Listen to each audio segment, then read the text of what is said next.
On authority. A number of socialists have latterly launched a regular crusade against what they call the principle of authority. It suffices to tell them that this or that act is authoritarian for it to be condemned. This summary mode of procedure is being abused to such an extent that it has become necessary to look into the matter somewhat more closely. Authority, in the sense in which the word is used here, means the imposition of the will of another upon ours. On the other hand, authority presupposes subordination.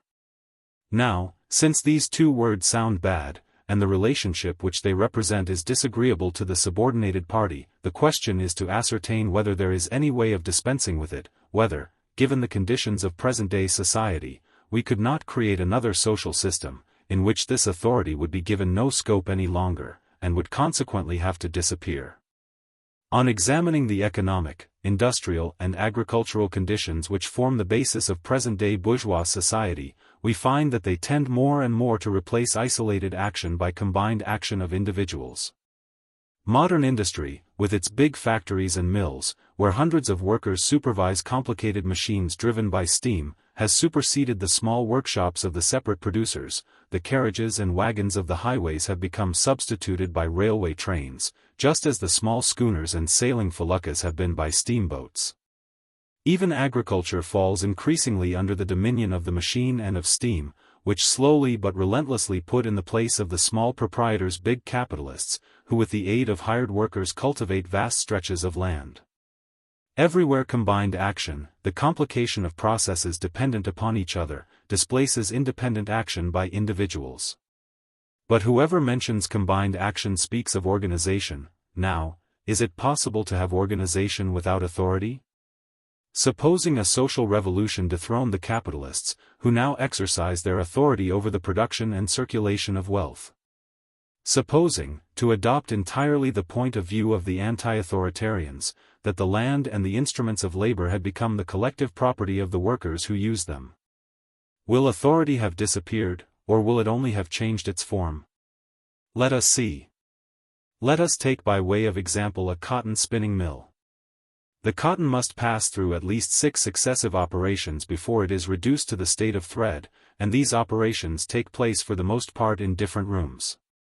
Furthermore, keeping the machines going requires an engineer to look after the steam engine, mechanics to make the current repairs, and many other laborers whose business it is to transfer the products from one room to another, and so forth. All these workers, men, women and children, are obliged to begin and finish their work at the hours fixed by the authority of the steam, which cares nothing for individual autonomy. The workers must, therefore, first come to an understanding on the hours of work, and these hours, once they are fixed, must be observed by all, without any exception. Thereafter particular questions arise in each room and at every moment concerning the mode of production, distribution of material, etc., which must be settled by decision of a delegate placed at the head of each branch of labor or, if possible, by a majority vote. The will of the single individual will always have to subordinate itself, which means that questions are settled in an authoritarian way. The automatic machinery of the big factory is much more despotic than the small capitalists who employ workers ever have been. At least with regard to the hours of work one may write upon the portals of these factories, "Lasciate ogni autonomia, voi che entrate." Leave, ye that enter in, all autonomy behind. If man, by dint of his knowledge and inventive genius, has subdued the forces of nature, the latter avenge themselves upon him by subjecting him, in so far as he employs them, to a veritable despotism independent of all social organization. Wanting to abolish authority in large-scale industry is tantamount to wanting to abolish industry itself, to destroy the power loom in order to return to the spinning wheel. Let us take another example, the railway. Here too the cooperation of an infinite number of individuals is absolutely necessary, and this cooperation must be practiced during precisely fixed hours so that no accidents may happen. Here, too, the first condition of the job is a dominant will that settles all subordinate questions, whether this will is represented by a single delegate or a committee charged with the execution of the resolutions of the majority of persona interested.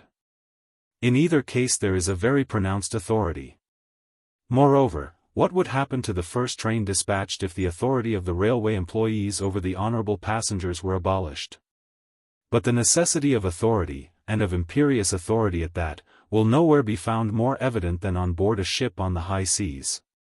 There, in time of danger, the lives of all depend on the instantaneous and absolute obedience of all to the will of one. When I submitted arguments like these to the most rabid anti-authoritarians, the only answer they were able to give me was the following: yes, that's true, but there it is not the case of authority which we confer on our delegates, but of a commission entrusted. These gentlemen think that when they have changed the names of things they have changed the things themselves. This is how these profound thinkers mock at the whole world. We have thus seen that, on the one hand, a certain authority, no matter how delegated, and, on the other hand, a certain subordination, are things which, independently of all social organization, are imposed upon us together with the material conditions under which we produce and make products circulate. We have seen, besides, that the material conditions of production and circulation inevitably develop with large-scale industry and large-scale agriculture, and increasingly tend to enlarge the scope of this authority. Hence it is absurd to speak of the principle of authority as being absolutely evil, and of the principle of autonomy as being absolutely good. Authority and autonomy are relative things whose spheres vary with the various phases of the development of society. If the autonomists confine themselves to saying that the social organization of the future would restrict authority solely to the limits within which the conditions of production render it inevitable, we could understand each other, but they are blind to all facts that make the thing necessary and they passionately fight against the word. Why do the anti-authoritarians not confine themselves to crying out against political authority, the state? All socialists are agreed that the political state, and with it political authority, will disappear as a result of the coming social revolution, that is, that public functions will lose their political character and will be transformed into the simple administrative functions of watching over the true interests of society. But the anti-authoritarians demand that the political state be abolished at one stroke, even before the social conditions that gave birth to it have been destroyed. They demand that the first act of the social revolution shall be the abolition of authority. Have these gentlemen ever seen a revolution? A revolution is certainly the most authoritarian thing there is.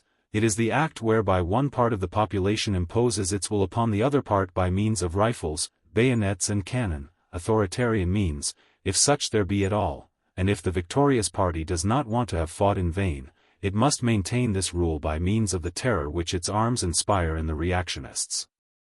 Would the Paris Commune have lasted a single day if it had not made use of this authority of the armed people against the bourgeois? Should we not, on the contrary, reproach it for not having used it freely enough? Therefore, either one of two things: either the anti-authoritarians don't know what they're talking about, in which case they are creating nothing but confusion, or they do know, and in that case they are betraying the movement of the proletariat. In either case they serve the reaction.